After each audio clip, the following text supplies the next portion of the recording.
Ya, oke, selamat sore Bapak Ibu, teman-teman yang dikasih oleh Tuhan Yesus Kristus. Mari kita memulai pertemuan kita yang ke-10, yang terakhir kita akan berdoa kepada Tuhan ya. Bapa di dalam surga, kami mengucap syukur kepada Engkau karena Engkau adalah Tuhan Allah yang baik. Kami akan memulai kelas katekisasi ini, sertai kami Tuhan dalam pertemuan ini agar menjadi berkat bagi setiap kami. Untuk teman-teman yang tidak bisa hadir, Engkau juga memberkati mereka sama seperti Engkau memberkati kami. Kami percaya semuanya adalah untuk hormat dan kemuliaan nama Tuhan. Sebelum kami dibaptis, kami boleh bersama-sama mempelajari terutama mengenai dua hal pada hari ini, etika orang Kristen dan tanggung jawab orang Kristen. Terima kasih Bapak, berkati kami. Di dalam nama Tuhan Yesus kami telah berdoa dan mengucap syukur. Amin. Ya, saya mau tanya, apakah Bapak Ibu teman-teman ada pertanyaan? Begitu ya, selama kurang lebih 9 kali pertemuan, apakah ada yang mau mungkin 1 atau 2 pertanyaan sebelum kita mulai bagian ini? Kalau ada silakan.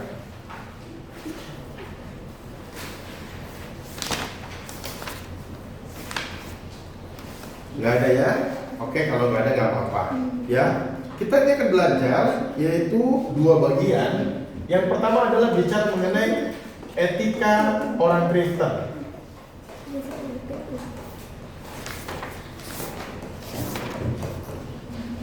Nanti bab terakhir itu kita akan belajar mengenai tanggung jawab orang Kristen, ya.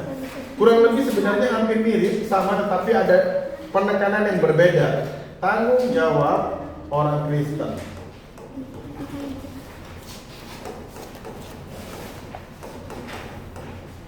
Ya, peserta katekisasi yang terkasih, saya ingin memulai dengan yang waktu kira-kira beberapa minggu lalu waktu saya firman Tuhan di GKA, itu waktu paginya pas Samuel Wahyudi saya bawa firman Tuhan untuk sore hari.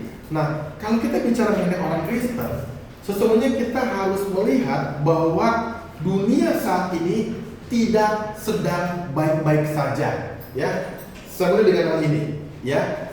Baru-baru saya lihat di TikTok, saya kata Bapak Ibu teman-teman lihat kayak di TikTok, ada anak kecil, saya lupa kira-kira kelas 3 atau 4 SD, bunuh ibunya. Ada lihat nggak di TikTok ya? Ada nggak lihat? Leticia atau apa? Saya baru lihat. Ini berita baru ya, kurang lebih baru. Jadi gini, anak perempuan ini kira-kira mungkin 3-4 SD, adiknya TK. Saya nggak tahu adiknya laki-laki atau perempuan. Itu kakaknya ini, itu gamenya di HP dihapus. Gamenya di HP dihapus sama mamanya. Lalu kemudian dia waktu kasih kesaksian bahwa dia membunuh ibunya itu, dia bilang, adik sini dipukul sama mama saya karena pakai rotan, kadang pakai ikat pinggang. Saya kesel, ya, karena masalah itu saja. Gimana ceritanya? Malam hari waktu mamanya tidur, ini kakak yang anak SD ini, perempuan ini, dia ambil pisau di dapur. Dia ambil pisau di dapur, dia buka bajunya. Takut kalau tusuk kena ciprat, jadi bukti. Wah, dari itu ya, anak kecil loh, SD, sudah tahu. Dia naik ke atas kamar mamanya, dia tusuk mamanya. Mamanya meronta-ronta melawan, dia tusuk sampai puluhan kali. Terus itu ini berarti saudaranya, kakaknya atau bagaimana, saudaranya ini lihat, kemudian diambil pisaunya dilempar begitu loh. Buru-buru adiknya turun. Yang bunuh adiknya, kakaknya yang bantuin, kakaknya yang mencoba selamatin mamanya. Kemudian dia turun, dia ambil pisau yang lain, karena sudah dilempar. Itu kemudian kakaknya ini kunci pintunya, tutup. Kemudian ini si adik yang membunuh ini ambil pisau baru, tapi dia cari papanya, dia peluk papanya. Mereka naik ke atas bareng-bareng, papa sama si adik perempuan naik ke atas, mamanya sudah tak bernyawa. Menurut cerita 20 tusukan, tapi menurut berita dari polisi 28 tusukan. Ya, wah ngeri teman-teman. Dari mana taunya? Si adik kecil ini dari mana tahu mengenai pembunuhan begini? Nonton film Detektif Conan, tahu ya? Detektif Conan kan ada pembunuhan, ada apa? Kita nonton, kita baca. Saya dulu waktu kecil baca. Kita semua mungkin kebanyakan dari kita tahu mengenai cerita Detektif Conan. Nah, ini pertama saya cerita. Jadi kita melihat bahwa dunia ini sedang dalam bahaya. Kalau kita melihat dari berita-berita, maraknya hal-hal buruk di internet, orang kecanduan game, kecanduan seksual dan segala macam, dunia sedang tidak baik-baik saja. Itu pertama, ciptakan dunia yang jatuh dalam dosa. Kedua, saya mau cerita tentang apa yang tadi saya dapat dari cici saya. Cici saya telepon, Anton, mama di Bandung sakit nih, tadi bikin apa? Terus cerita begini, terus dia cerita begini. Jadi cici saya punya anak namanya Kesia, keponakan saya Kesia, TKB di Bandung. Nah, keponakan saya Kesia punya teman, punya cici, ya, temannya dia punya cici kelas 4 SD. Jadi sakit. Saya bilang sakit apa? Sakitnya itu adalah waktu beberapa tahun lalu kan ada COVID. Semua kan divaksin ya, orang dewasa, anak-anak semua divaksin. Nah, waktu divaksin itu dia kena COVID. Vaksin ini melawan COVID kan, jadi tubuh kita sudah ada kekebalan. Kita kena COVID pun kita bisa sembuh ya. Saya kena COVID berkali-kali. Kira-kira saya kena COVID ibu-ibu dan teman-teman, saya kena COVID 3 kali kena. Kena COVID sembuh, kena COVID sembuh, kena COVID jadi Delta, Omicron apa kena saya gitu ya. Saya ini alumni COVID. Nah jadi si temannya Kes ini punya cici kurang lebih kelas 4 SD kena COVID sembuh. Waktu sembuh, sisa penyakit dalam tubuh nempel di tulang. Saya nggak tahu juga. Sisa penyakit virus COVID ini sisanya nempel di tulang. Nah si daya tahan tubuh ini, kekebalan tubuh ini melawan. Bukan melawan sisa itu, dia malah nyerang tulang. Saya bilang, kok gitu ya? Iya, serang tulang. Jadi lemas, sakit itu parah begitu. Masih SD, lemas, badannya nggak bisa apa. Sakit bilang bukan, ini bukan apa bukan. Cari ke dokter. Oh ini sisa COVID. Ini kenapa kok belum sembuh kan udah vaksin? Ya tapi ini ada kekecualian. Beberapa orang di dunia seperti ini, dari jutaan orang bisa kena kayak gini. Dari COVID sembuh, tapi ada sisa dan dia nyerangnya nyerang tulang. Oh, jadi gimana? Beli obat satu vial, satu ampul begitu obatnya belasan juta. Dia beli 27 ampul, 27 vial baru sembuh, beres. Tapi habis ratusan juta, ya. Saya bilang sama cici saya, beneran Cik? Iya. Jadi adakah sembuh nggak? Sembuh. Habis ratusan juta, itu aja kalau satu misalkan 15 juta, dia 27 ampul kali aja berapa ratus juta. Sembuh, tapi uangnya habis ratusan juta, tapi sembuh. Sekarang udah kayak biasa aja, udah gak ada apa-apa lagi. Nah, kedua, jadi yang pertama tadi saya katakan, Bapak Ibu teman-teman, yang pertama adalah dunia ini jahat. Dunia ini tidak sedang baik-baik saja. Banyak orang-orang jahat, internet semua duniawi sedang membawa orang-orang percaya dan orang yang tidak percaya semua dibawa ke arah setan. Sekarang dunia seperti itu. Kedua, ada banyak kesusahan. Kalau tadi saya cerita mengenai orang sakit kan susah dong dia, benar nggak? Dia harus beli obatnya mahal, akhirnya sembuh. Nah berarti kan hal kedua kita bisa pelajari adalah dunia ini pun selain ada godaan setan, ada lagi kesusahan yang kita alami. Ini salah satu. Belum ada orang kena kanker, ada orang anaknya susah belajar, ada orang masalah pekerjaan, ada orang ditipu masalah uang, ada orang ditipu sama pinjol, macam-macam, banyak sekali permasalahan. Ya, itu kedua. Ya. Jadi dari dua hal ini, saya mau sampaikan bahwa sebagai orang Kristen kita harus apa? Nah, prinsip etika yang pertama adalah kita harus menjadi garam dan terang dunia. Ya, di dalam Injil Matius Tulis berkata apa? Kamu adalah garam dan terang dunia. Jadi etika orang Kristen ini adalah bicara mengenai bagaimana kita orang Kristen bertindak dalam dunia yang gelap ini untuk menjadi garam dan terang dunia. Itulah etika. Ya. Jadi etika orang Kristen ini bukan hanya bicara mengenai etika secara orang-orang dunia bicara etika. Oh, kamu harus sopan, kamu harus menghargai orang yang lebih tua, ya. Saya kebetulan semester ini, kemarin semester lalu itu saya ngajar PPKN. Ada norma kesusilaan, ada norma hukum, itu kan etika, tapi secara duniawi.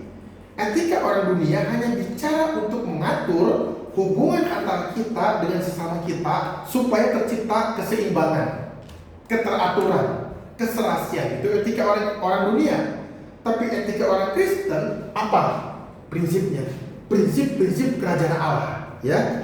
Jadi etika orang Kristen itu adalah kita menjadi garam dan terang. Ya, maaf. Garam dan terang. Lalu prinsipnya apa? Prinsipnya adalah kerajaan Allah. Kerajaan Allah ditegakkan ya. Kerajaan Allah di dalam Matius pasal 6 ayat 33. Ya. Nah, ketika kita bicara mengenai garam dan terang, inilah fungsi sesungguhnya daripada orang Kristen. Ya. Sebentar, saya akan buka Alkitab ya.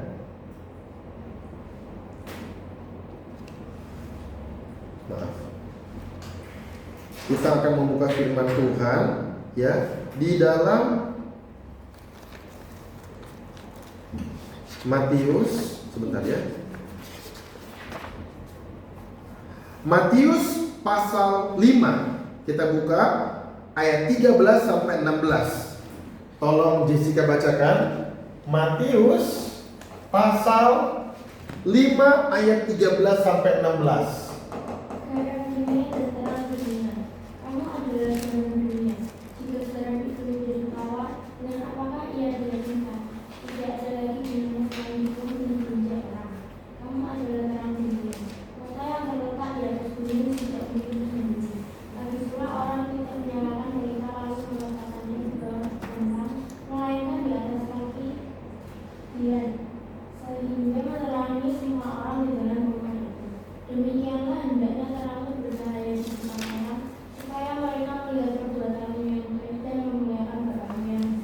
Terima kasih.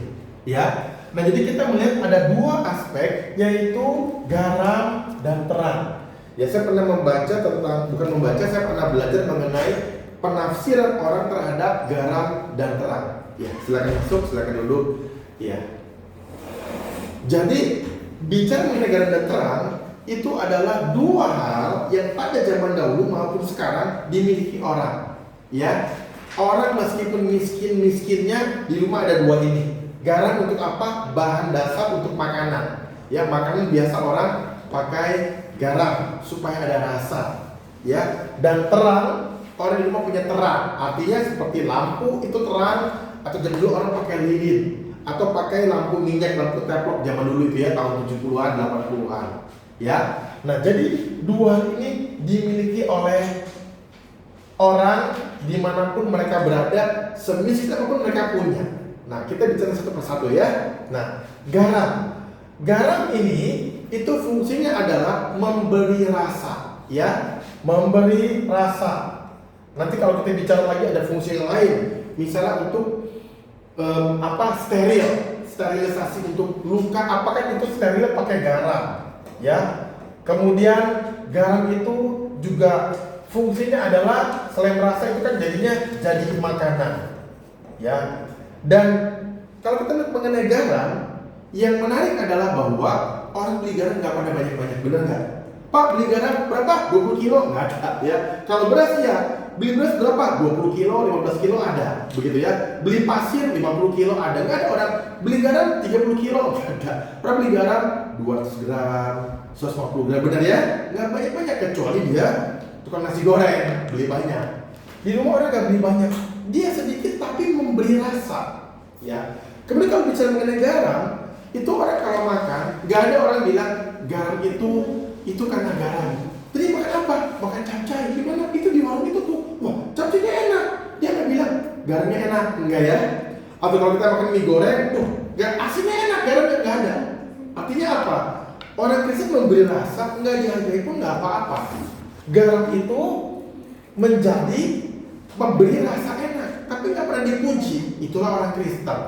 Orang Kristen harus memberi rasa. Kehadirannya memberi rasa kepada orang di sekitarnya, mempengaruhi untuk hal yang positif.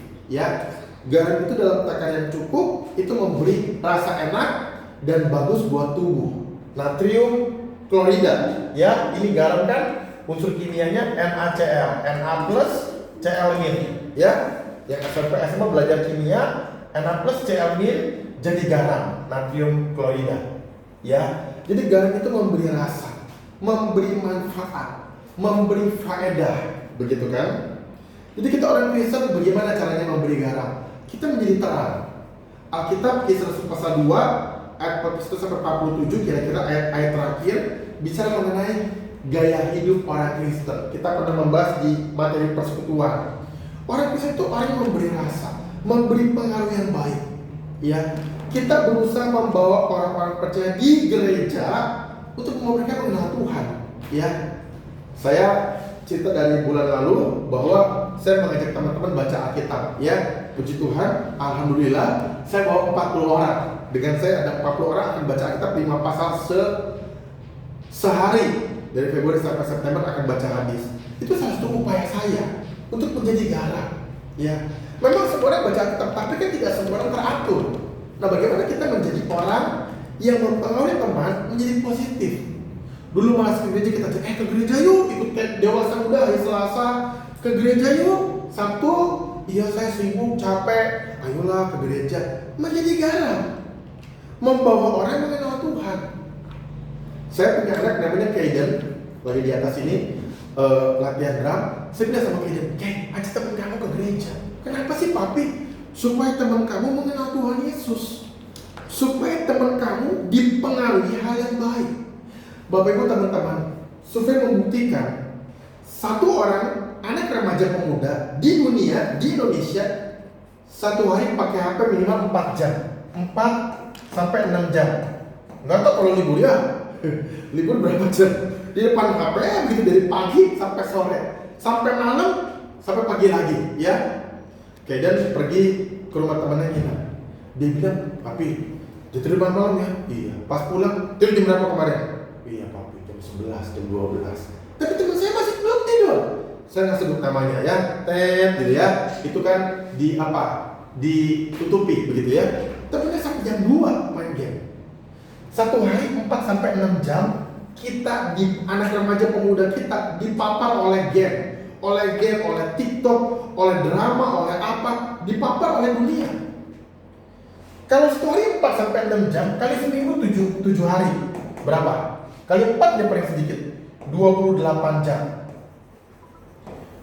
Dunia mempengaruhi pemuda remaja kita 28 jam minimal seminggu. Dengan apa saja. Sedangkan ke gereja, kalau teman-teman katakanlah rajin ya, minggu ibadah 1 jam, pemuda remaja ibadah 1 jam, cuma 2 jam. Baca Alkitab deh di rumah sehari 5 menit, 10 menit, kali seminggu 1 jam deh. Tambah 1 jam lagi di rumah, cuma 3 jam. Alkitab pengaruh kita cuma 3 jam seminggu. HP dengan media, dengan dunia ini pengaruh kita berapa jam? 28 jam. Gimana dunia nggak hancur? Gimana orang-orang makin jauh dari Tuhan, pikirannya makin duniawi, makin serupa dengan apa yang setan ajarkan. Nah itu loh, ya. Jadi Bapak Ibu teman-teman terkasih, kita perlu apa orang Kristen? Perlu jadi garam. Ya, kita lanjut secara cepat. Bicara mengenai terang. Kamu adalah terang dunia. Ketika menjadi terang dunia, ini maksudnya apa? Ini adalah bicara mengenai pelita, ayat 15. Lagi pula orang tidak menyalakan pelita lalu meletakkannya di bawah gantang, ya. Gantang itu penutup gitu ya, ada semacam jam itu ada kayak penutup gitu, di bawah ditutupin nggak kelihatan enggak. Tapi kalau kamu pelita, kamu itu ditaruh di atas kekidian tempatnya menerangi semua orang di dalam rumah itu. Ya, zaman dulu tidak seperti sekarang pakai lampu putih begini ya, pakai lampu 15 watt, 20 watt terang sekali. Dulu orang pakai pelita. Jadi ada minyak, lalu ada sumbu, ada api. Ditaruh di tempat kaki dia, ditaruh supaya ruangan itu terang. Nah, orang Kristen selain menjadi garam, belajar menjadi terang. Menjadi terang itu mempengaruhi dunia. Artinya apa? Menjadi orang dalam kebenaran, ya, kebenaran. Saya lupa saya pernah cerita nggak? Saya cerita sedikit mengenai kebenaran. Suatu ketika tahun 98, Bapak Ibu teman-teman tahu ya, kira-kira 27 tahun yang lalu, 28 tahun yang lalu, itu tahun 98 ada peristiwa yang namanya reformasi. Jadi ada cerita pada zaman dahulu, saya waktu itu masih SMP, Kami sudah pindah Bandung, di Jakarta ngeri sekali, ya. Toko-toko dijarah, dibakar. Kemudian kita tahu ceritanya ya, ada cerita maaf, pemerkosaan, apa segala itu semua ada cerita itu memang ada namanya terjadi.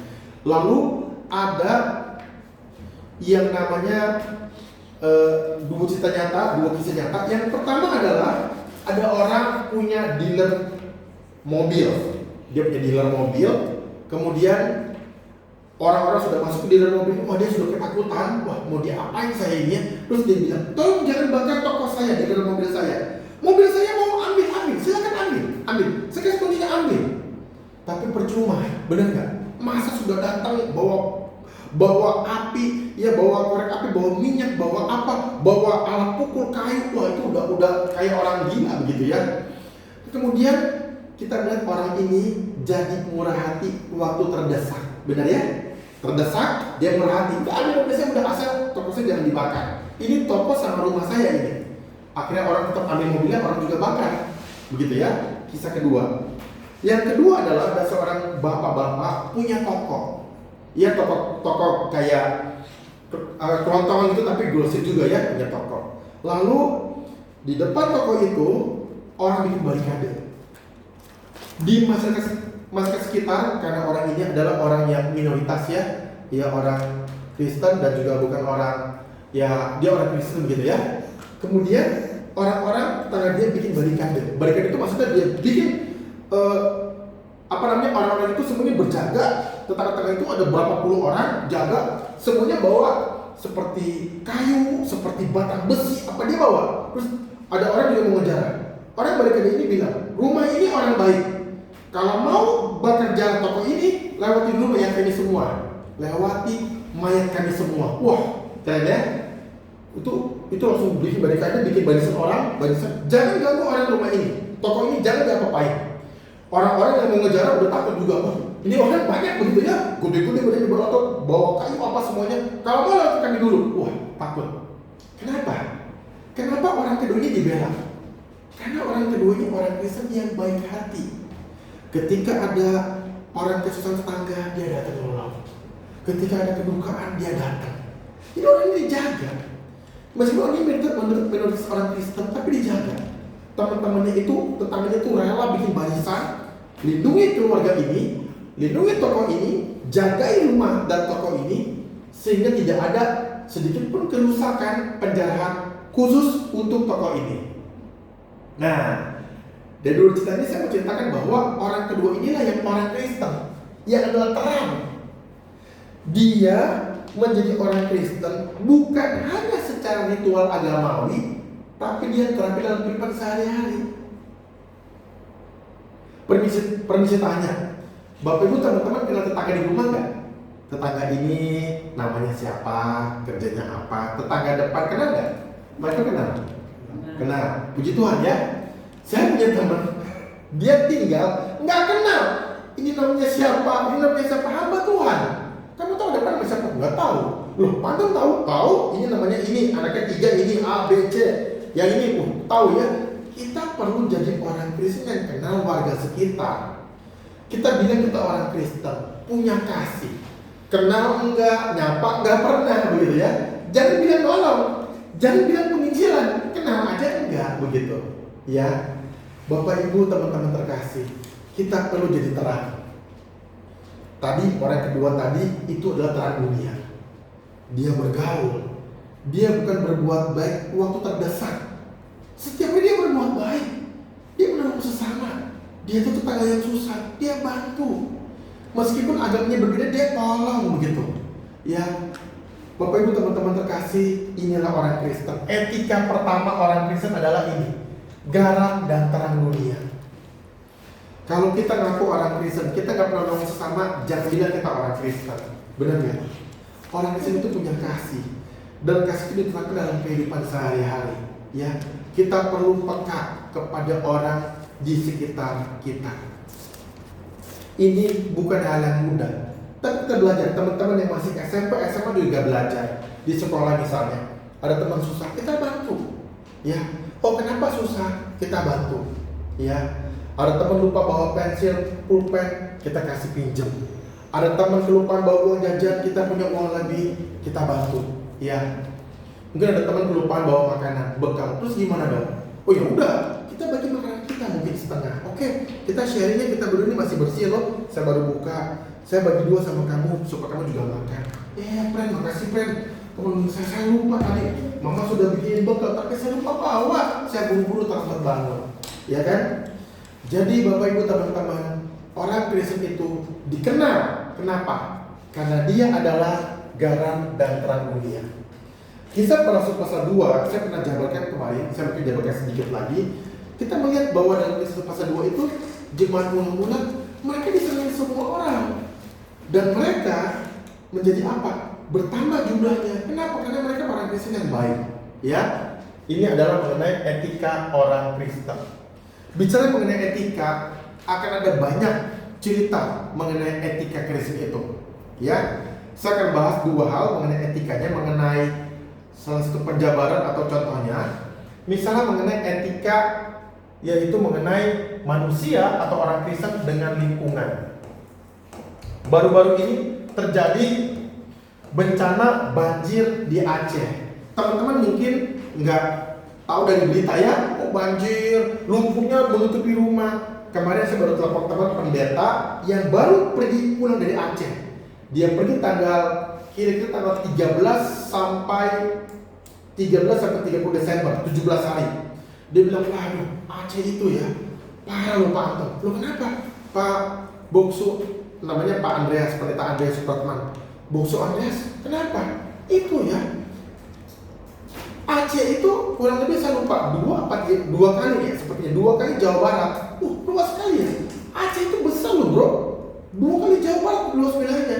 Lalu dari tempat ini sampai tempat dari Melabo, dari mana sampai ke mana, itu semuanya banjir semuanya. Banjirnya itu nutupin rumah. Jadi gimana? Rumah temboknya ditutupi. Jadi bisa berapa meter? Iya 2 meter lebih. Nutupi. Udah beres, lumpur itu nutupin rumah. Pantas. Dia bilang kurang lebih ada 1.100 korban jiwa. Yang kurang lebih ada 1.100 orang yang meninggal dunia. Ketutupan sama lumpur sama air semuanya, nggak sempat melarikan diri. Berarti parah sekali ya. Nah inilah bicara mengenai lingkungan. Minggu lalu saya dengar cerita, ada YouTube-nya Ibu Rita Wahyu, seorang ahli bahasa Ibrani. Kemarin diundang khotbah atau 25 Desember di GPPS. GPPS ini Pendeta Ishak ya, di Tulungagung. Dia bicara mengenai bencana, teologi bencana. Nah ini bagian etika. Bagaimana orang Kristen kepada lingkungan? Yang dia bicara begini. Kita ini manusia terlalu serakah. Manusia itu penebangan pohon, nggak ada penyerapan air. Pokoknya orang-orang manusia, orang Kristen, orang sekuler semua sama. Alam itu dieksploitasi, ya. Pokoknya pohon-pohon tebangin semuanya karena dipakai untuk bikin kertas, lalu kemudian pohon-pohon diambil buahnya, apanya semua dibikin sehingga gundul hutannya. Tidak ada reboisasinya. Kita dulu belajar ya, teman-teman SMP SMA belajar reboisasi. Lingkungan ini semua dieksploitasi. Wajar kalau alam itu marah. Akhirnya muncul banjirnya. Kenapa? Karena tidak seimbang antara curah hujan yang besar, penyerapannya nggak ada, akhirnya jadi banjir bandang. Nah itu salah satu cerita banyak hal itu. Belum lagi orang-orang sekarang apa? Ya, pakai plastik banyak, buang sampah sembarangan, tidak pakai peduli. Wah parah sekali. Akhirnya alam itu yang kembali, bukan alam marah sebenarnya ya. Alam marah itu kan gaya bahasa ya, gaya bahasa personifikasi kalau belajar dulu majas di dalam bahasa Indonesia. Jadi alam itu adalah ya udah, dia karena nggak bisa menyerap menjadi banjir. Akhirnya banjir bandang ini ya. Teman saya bilang nanti saya mau pergi lagi udah beres tahun baru, mau pergi lagi ke daerah lain yang berbeda. Padang juga kena, Padang, Aceh itu kena banyak ya.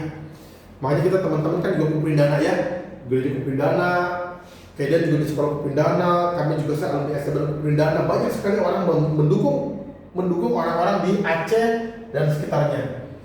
1.100 orang meninggal dunia, lalu kemudian ada jutaan orang mengungsi. Nah ini adalah salah satu bicara mengenai etika, tapi etika dikaitkan dengan lingkungan hidup, ya, lingkungan. Nah, jadi pada akhirnya etika ini akan sangat luas pembicaraannya, tidak spesifik ya. Dulu saya kuliah etika Kristen itu 2 SKS juga, tetapi paling tidak kita mempunyai prinsip-prinsip utama, begitu ya. Prinsip-prinsipnya tadi garam dan terang. Berikutnya adalah bicara mengenai kalau kita menjadi orang Kristen, kita perlu menjadi orang Kristen yang menghidupi nilai-nilai kerajaan Allah. Ya, mohon Jessica minta satu orang buka Matius 6 ayat 33. Matius 6 ayat 33.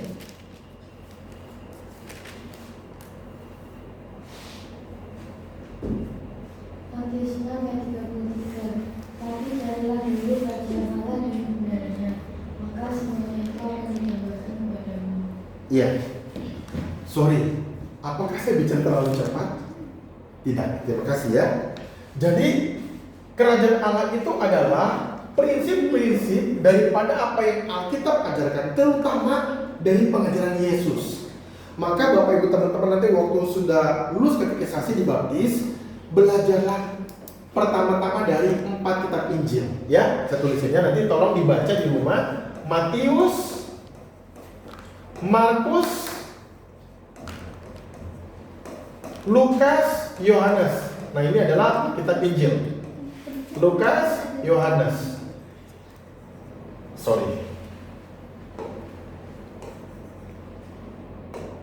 Yohanes. Karena 4 kitab inilah yang adalah kitab Injil yang menceritakan tentang kehidupan Tuhan Yesus dan pengajarannya. 4 ini kalau teman-teman Bapak Ibu belum baca di rumah, ya. Karena ini adalah prinsip-prinsip kerajaan Allah yang Yesus ajarkan. Kita nggak bisa bahas, terlalu panjang sekali itu. Kalau kita bahas menjadi ya 2 SKS lagi gitu Bapak Ibu ya. Saya mengajar kuliah baru-baru ini 2 SKS bahas misalkan Injil 2 SKS. Pasti kurang lebih sekitar 30 sampai 40 jam kali 60 menit baru bisa bahas. Itu pun belum sampai detail ya. Baru luar-luarnya sudah prinsip-prinsip saja. Ya, maklum kalau itu sekolah teologi. Nah, jadi waktu kita mempunyai prinsip-prinsip kerajaan Allah, kita tahu apa yang kita perlu lakukan di dalam kehidupan kita selain keseharian kita, ya. Teman-teman yang sekarang siswa, apa kerjaannya? Sekolah, benar ya? Pagi pergi sekolah, sampai sore pulang, nanti malam bikin PR. Ibu-ibu mungkin kerjanya apa? Ibu rumah tangga, ada yang ibu bekerja, itu pekerjaan sehari-hari. Tetapi kita juga perlu mempunyai waktu untuk memikirkan, mempelajari, menerapkan dalam kehidupan kita. Inilah prinsip kerajaan Allah yang menjadi etika orang Kristen. Cara hidup, cara sikap hidup orang Kristen yang sesuai dengan Alkitab. Ya, saya membacakan dari bagian ini, halaman 59. Prinsip-prinsip etika Kristen. Titik 1, etika Kristen berpedoman pada Alkitab yang adalah firman Allah. Titik 2, etika Kristen menganggap bahwa manusia lebih berharga daripada materi. Ya, kalau pertama kita tahu kita sudah bahas mengenai Alkitab. Kedua, manusia lebih berharga. Jadi kalau kita melihat mana kita pilih dulu, manusia atau materi? Manusia dulu. Ya, seperti orang kalau kebakaran selamatin mana dulu? Harta dulu atau serta orang? Pasti kalau duluan benar nggak? Nah, tetapi dalam orang Kristen bicara mengenai selamatkan manusia, bahwa mereka akan dalam gereja. Itu yang tidak boleh kita lupakan dalam kehidupan kita, bahwa orang ke gereja itu penting sekali. Ya. Karena dengan membawa orang yang belum percaya kepada Tuhan, menyelamatkan dia di kehidupan sekarang maupun di kehidupan yang mendatang. Ketiga, etika Kristen mempertimbangkan situasi tanpa mengizinkan situasi dan kondisi tersebut mendikte tindakan orang Kristen. Maksudnya apa? Maksudnya adalah bahwa kita sebagai orang Kristen tidak boleh melakukan sesuatu di luar dari ajaran Tuhan. Maka yang utama adalah firman Tuhan di atas segala-galanya dalam kehidupan kita. Tentu tidak juga langsung. Misalnya contoh, kita anak remaja di sini, papa mama bilang lakuin sesuatu, udah bohong aja bohong, kan nggak boleh seorang Kristen. Ya kita mungkin komunikasikan dengan baik-baik. tidak menjadi kita langsung lawan orang tua kita, tapi kita tidak berbohong, kita berusaha dengan hikmat Tuhan. Doa sama Tuhan, Tuhan gimana ya? Saya disuruh bohong, begitu kan? Misalnya kita ikuti etika Kristen, tetapi tidak melanggar juga daripada otoritas orang tua itu sendiri, begitu. Ya, dalam hal tersebut kita juga ada kebijaksanaan tersendiri. Doa sama Tuhan, tanya Tuhan saya harus ngapain. Keempat, oleh sebab itu dalam situasi yang ambivalen, ya, yang ambigu begitu, yang kita bingung, iman dan karakter orang Kristen mengambil peran yang penting, ya. Nah, jadi etika Kristen ini nanti pada akhirnya ketika bicara mengenai garam dan terang dan kerjaan Allah, nanti dalam memutuskan sesuatu kita perlu hikmat. Contoh ya, ini ada beberapa contoh. Contoh kasus. Kita langsung ke nomor 2 yang agak ekstrim ya. Seorang gadis hamil karena diperkosa. Orang tuanya membawa dia kepada seorang dokter Kristen, meminta agar dokter tersebut menggugurkan kandungan anak perempuan mereka. Apakah yang harus dilakukan dokter tersebut? Nah, gimana jawabannya? Gimana Michael jawabannya? Kalau kamu sebagai dokter lakukan apa tidak?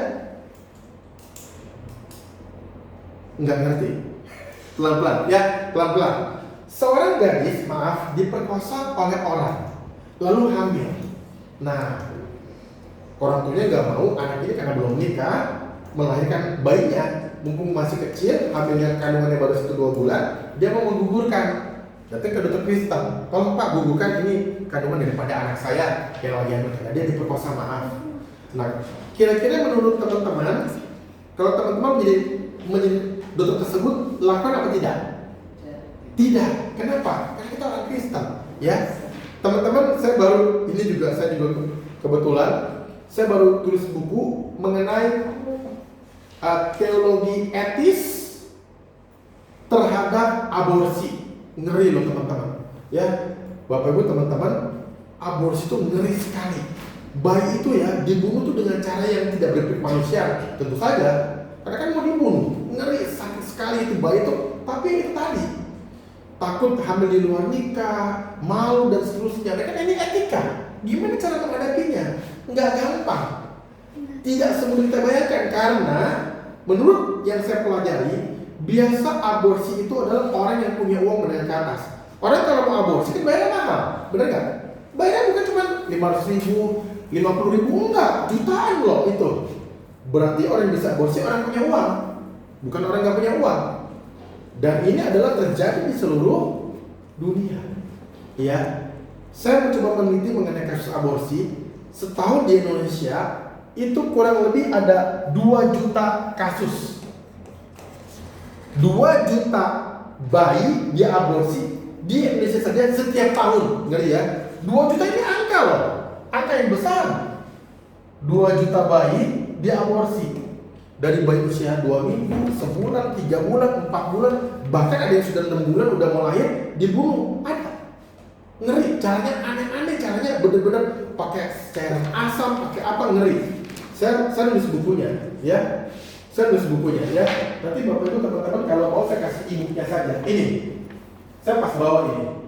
Kajian etis teologis terhadap aborsi. Ini, saya sama teman saya dokter di Kupang nulis. Ngeri teman-teman, ngeri sekali. Ini bicara mengenai etika. Ya, jadi etika itu adalah kita bagaimana menyikapi berbagai hal yang terjadi dalam kehidupan kita. Ya, contoh yang ketiga ya kita akan baca. Seorang pedagang Kristen diminta membuat faktur dengan angka yang dilebihkan dari harga yang sebenarnya. Bagaimana seharusnya tindakan pedagang itu atau kasus yang sejenis dengan itu? Ada janji dari pelaksana proyek untuk memenangkan tender. Saudara dengan catatan saudara mau membengkakkan nilai proyek. Bagaimana sikap saudara? Gimana bikin nota palsu? Boleh nggak Pak Viola? Boleh apa tidak bikin nota palsu? Boleh tidak? Nggak boleh. Ya, ini nggak gampang. Ini sekali lagi tidak gampang, tidak mudah. Ya, perusahaan di mana-mana bikin pembukuan ganda, terutama untuk lapor pajak ya. Ibu Gira, Ibu Jadi pasti paham akan hal ini, karena tahu dunia itu seperti apa. Dan ini etika. Ya, jadi kita perlu kembali Bapak Ibu teman-teman kepada ajaran Alkitab tadi. Kerajaan Allah menjadi garam dan terang.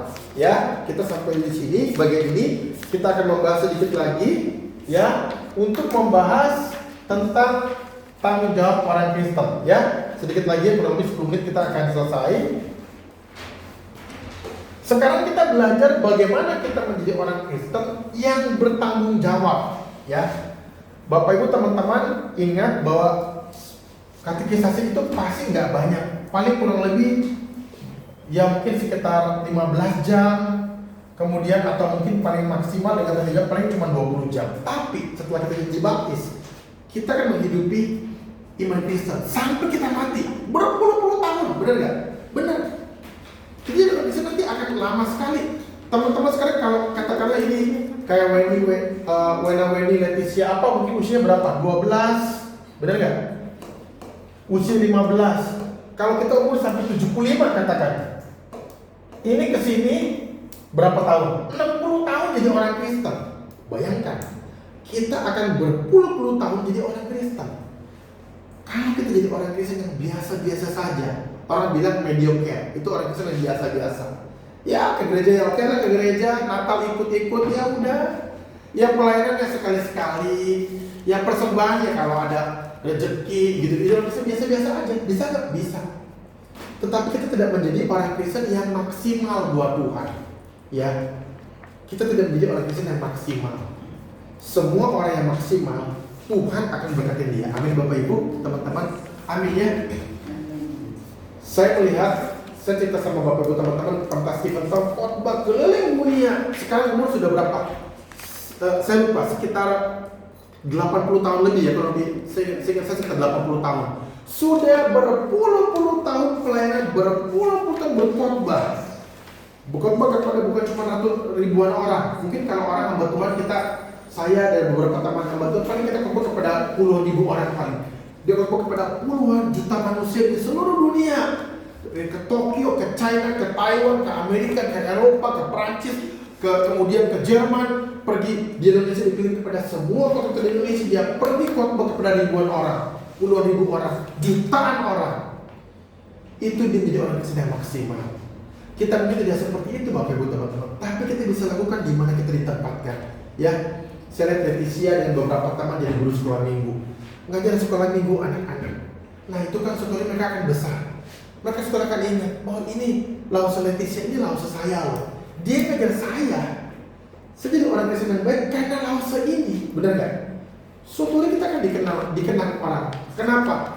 Karena kita menjadi orang Kristen yang bertanggung jawab. Kita menjadi orang Kristen yang sungguh-sungguh mengerjakan bagian kita. Apa yang kita bisa kerjakan kita lakukan. Ya, kita akan bahas ini sedikit, 10 menit. Tanggung jawab orang Kristen itu ada 3, yaitu kepada gereja. Bagian ini gereja, kepada negara, kepada sesama, ya, kepada negara dan kepada sesama. Teman-teman yang terkasih, kepada gereja kita harus membangun gereja kita. Amin. Kita bangun, ya. Kita di sebuah gereja kayak ini, gereja Kristen Abdi Anugrah, itu adalah penyertaan Tuhan. Bukan karena kita kebetulan, pasti ada maksud Tuhan. Jadi kalau kita jadi orang Kristen di gereja, kita harus maksimalkan buat gereja. Bapak Ibu teman-teman, saya jadi jemaat Hokintong. Ya, saya jadi jemaat Hokintong itu saya SMP kelas 1. Saya sudah ngajar sekolah minggu, SMP itu saya sudah ngajar anak kelas 3 SD. Jadi saya ngajar cuma beda berapa tahun sama yang SD, benar nggak? Kan masih SMP. Tapi saya lakuin sih bisa saya. Saya masuk di tim multimedia. Ya, dulu itu kalau khotbah direkam pakai kaset yang dulu, kaset kita tahu nggak, teman-teman? Yang Pak Viola ini, teman-teman Leticia ini, Michael mungkin nggak tahu ya, mungkin Ibu Gira sama Ibu Jadi tahu ya. Kaset kita itu loh, yang kaset kita itu loh. Taruh itu bisa dimundi di majen itu kan dulu pakai sebelum ada CD. Kalau sekarang kan semua sudah digital ya. Jadi direkam khotbah, saya datang lebih awal, pasang mic itu saya dulu SMP sudah begitu. Sekali-kali bantu paduan suara, ngurus perpustakaan karena saya suka baca, suka nulis, begitu kan, membantu. Nah teman-teman jangan bilang begini sama gereja. Gereja bisa kasih saya apa sih? Kasih kalender kalau tahun baru, kasih souvenir, kalau ada acara kasih makanan. Jangan. Tanyalah apa yang kita bisa kasih kepada gereja. Kenapa? Karena gereja ini adalah milik Tuhan, bukan milik ketua majelis, pendeta, penginjil, bukan. Gereja ini miliknya Tuhan, Tuhan Yesus. Bapak Ibu teman-teman, kalau kita main di gereja bukan buat teman supaya orang tuh hebat ya, dia rajin ya ke gereja pelayanan. Itu tuh kayak Koko Andreas, pelayanan rajin, ini itu dia kerjakan. Bukan. Tapi kita melayani untuk apa? Untuk Tuhan Yesus. Gereja adalah milik Tuhan Yesus, bukan milik majelis, pendeta, penginjil, hamba Tuhan, bukan. Maka kita lakukan yang terbaik. Amin. Amin ya. Bapak Ibu teman-teman sudah dibaptis pelayanan. 1 menit nggak apa-apa, 2 menit nggak apa-apa. Penyambut, pimpin pujian, apa saja. Tapi melayani. Karena kita sedang melakukannya buat Tuhan. Kedua, negara. Gereja harus menjadi orang-orang Kristen yang di dalamnya itu adalah orang-orang Kristen yang bertanggung jawab kepada negara. Kepada masyarakat kita coba lakukan sesuatu. Ada siskamling, poskamling, kita ikut membantu. Ya, kemudian negara misalnya pemilihan presiden, pemilihan wakil bupati, pemilihan bupati, pemilihan apa, lakukan. Tanggung jawab kita apa kita lakukan. Di dalam masyarakat jaga kebersihan, lakukan. Taat kepada apa aturan lalu lintas, kita lakukan. Ya, jadi kadang-kadang memang gak gampang ya. Kita kan orang Kristen kan, bukan orang Kristen ya, semua orang juga sama gitu ya. Kalau lampu merah, mau merah, itu kebut. Harusnya kan kuning itu artinya apa? Siap-siap berhenti. Kalau kuning kita siap-siap ngebut gitu ya. Nah saya juga kadang-kadang seperti itu, saya berdosa juga, tapi mencoba untuk tidak demikian. Jadi kepada negara kita harus menjadi bertanggung jawab. Terakhir kepada sesama. Ini kurang lebih sama dengan garam dan terang. Marilah kita menolong sesama kita, terutama bagi mereka yang mengalami kesusahan. Kita bertanggung jawab. Ya, orang Kristen perlu menjadi orang yang baik, orang yang menolong sesama dia semampu yang dia bisa kerjakan. Dengan demikian, gereja menjadi bercahaya.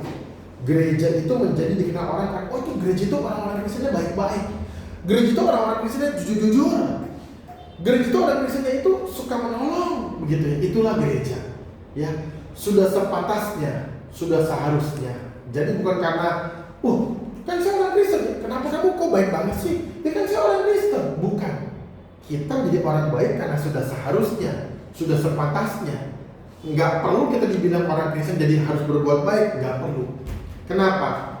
Karena kita meneladani Tuhan Yesus. Amin. Bapak Ibu teman-teman, kita sudah menyelesaikan semua materi. Nanti yang ada di dalam buku ini yang mungkin belum terbahas dibaca. Ya, pelajaran Kristen itu akan sangat begitu banyak. Bapak Ibu teman-teman, saya harapkan tetap setia ikut ke gereja. Minimal hari Minggu ibadah umum, persekutuan sesuai dengan jenisnya, pemuda remaja.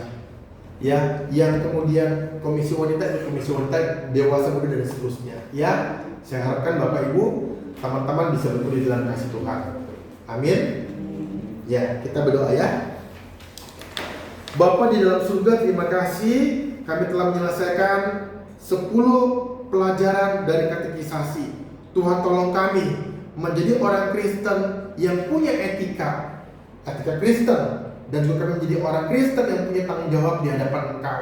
Tuhan sertai kami, dan kalau kami berpisah Tuhan juga tolong sebelum kami dibaptis nanti pada minggu kedua Januari, kira-kira Tuhan kami akan ada pertemuan. Tuhan juga tolong teguhkan iman kami. Kami semakin setia membaca firman, berdoa ke gereja, pelayanan dan penginjilan. Terima kasih Bapak, kami akan berpisah satu sama lain setelah kami dalam perjalanan kami pulang. Di dalam nama Tuhan Yesus kami telah berdoa dan mengucap syukur. Amin.